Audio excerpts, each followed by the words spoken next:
నమస్తే. ఏంటి చూస్తున్నా అనుకున్నారా?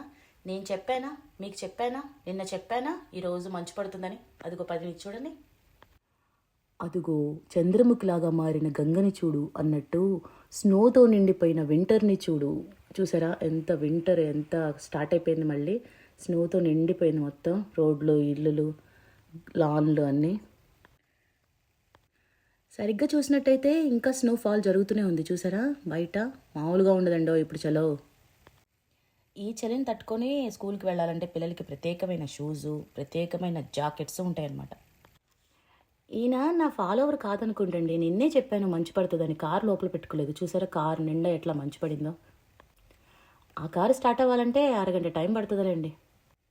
దాని బదులు నన్ను ఫాలో అయిపోతే సరిపోయేదిగా నాన్న. సింహాన్ని దూరం నుంచే చూడాలి, దగ్గర నుంచి తట్టుకోలేమన్నట్టు. వెంటనే చూడడానికి బాగుంటుంది, దగ్గరికి